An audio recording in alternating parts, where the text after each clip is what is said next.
สวัสดีค่ะพ่อแม่พี่น้องสวัสดีFCทุกท่านเนาะค่ะกลับมาพบพอกับเจตาพารวยคือเก่าเนาะค่ะในทางช่อง YouTube เนาะคลิปนี้เจตาก็จะมาบางแนวทางของฮานอยค่ะฮานอยหลุด3น้อยค่ะฮานอยมีทุกวันออกทุกวันเนาะเห็นอยู่นี่เป็นประวัติของสมใจค่ะฮานอยหมู่บ้านที่ผ่านมาค่ะ ฮานอยเป็นวันที่11ที่ผ่านมามื้อนี้วันที่12เนาะค่ะรูด3น้อยของเพิ่นเข้าไป2รอบ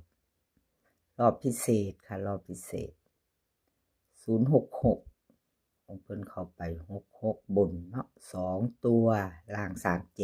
37 VIP เพิ่นก็มาเข้าอีกรอบนึงแต่เข้าตัวกลับค่ะบน VIP 002ล่าง82ของสมใจเข้าไป20ค่ะ5น้อยออก02ออกตัวกลับเนาะเพิ่นเข้าไป2รอบค่ะสมใจเข้าไป2รอบ5น้อย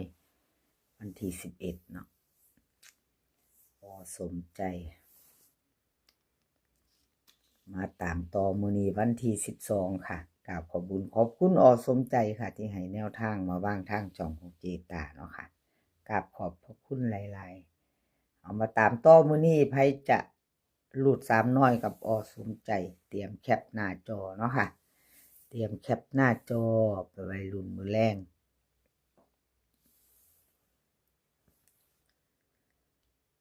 วิ่งรูดค่ะสมใจให้มา9กับ6 2ตัว4หางค่ะ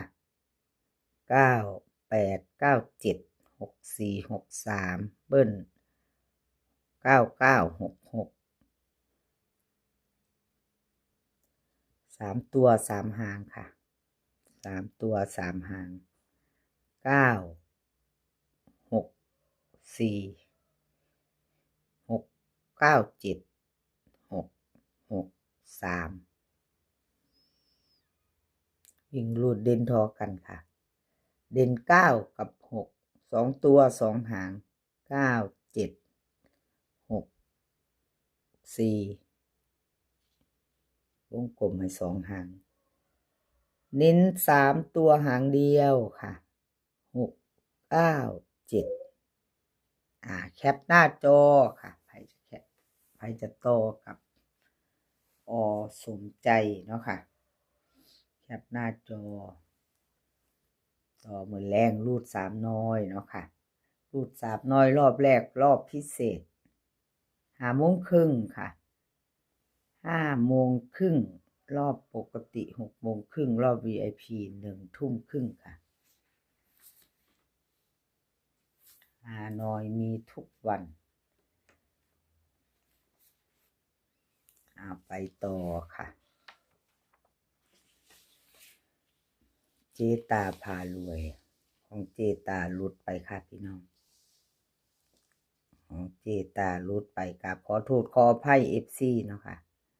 กับขอโทษขออภัยแนวทางของเจตาบ่เดินบ่เข้าค่ะวันที่11เจตาพารวยไม่เดินเนาะค่ะไม่เข้ามาไปต่อมื้อนี้ค่ะขออภัย FC หลายๆไปต่อวันนี้วันที่12รูด3น้อยค่ะวิ่งรูดเจตาให้8กับ2ค่ะ2ตัว4หาง8 3 8 4 2 5 2 4เบิ้ลจะมี8 8 2 2 3ตัวค่ะ8 2 4 2 8 4 8 2 5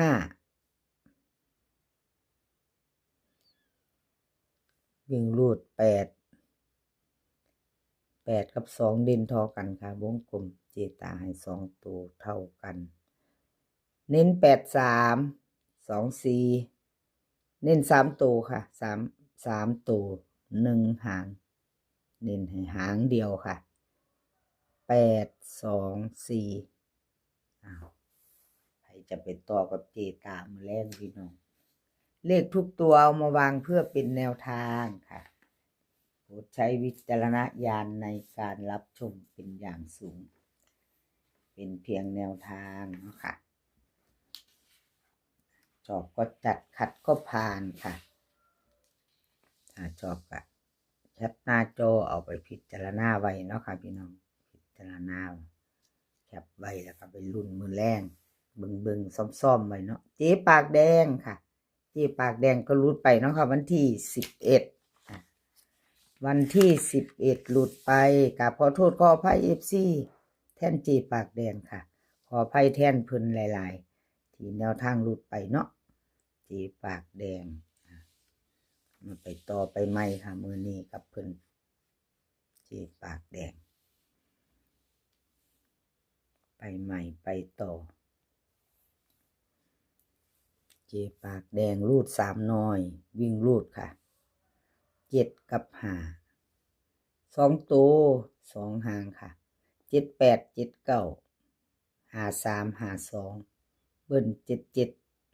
55 3ตัวค่ะ3หาง753 578 752วิ่งรูดเด่นทอกันค่ะเจ๊ปากแดง7กับ5 2ตัวนี้เน้น2หางค่ะ79กับ53 3ตัวเน้นหางเดียว753ค่ะเอาแคปหน้าจอไปจะไปต่อกับเจ๊ปากแดงรูด3น้อยเนาะค่ะ5น้อยมีทุกวันออกทุกวันรูด3น้อยครับขอบคุณเจ๊ปากแดงหลายๆค่ะที่ให้แนวทางมาว่างทางช่องเนาะสำหรับแนวทางเพิ่นก็ให้มาตลอดเนาะค่ะเจ๊ปากแดงเลขจะเขาจะรุดเจตาก็เป็นกำลังแรงใจให้คือเก่าค่ะเป็นกำลังใจให้กันและกันตลอดเนาะแล้วก็ FC กับขอบคุณค่ะที่เขามารับชมรับฟังเนาะรับชมรับฟังทางช่องน้อยๆของเจตาพารวยเนาะค่ะ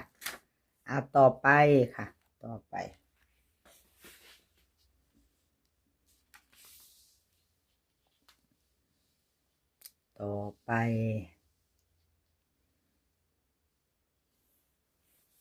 แนวทางพ่อเก่งแนวทางพ่อเก่งวันที่11ค่ะ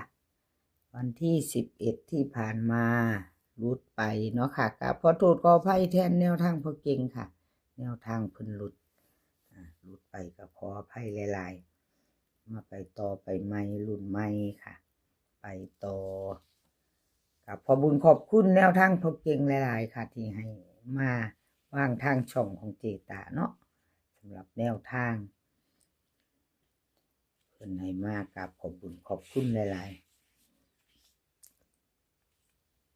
ๆแนวทางพ่อเก่งค่ะรูด3น้อยเนาะมาไปรุ่นกันต่อไปมือแรงต่อกันกับแนวทางพ่อเก่งค่ะวิ่งรูดเพิ่นให้มา4กับ9ค่ะ4กับ9 2ตัว4หาง47 46 97 98เบิ้ล44กับ99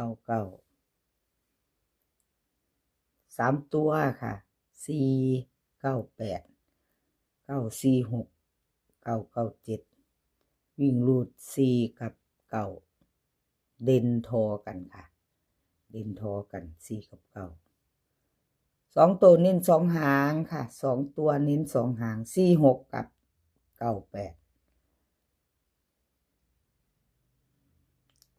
3ตัวนี้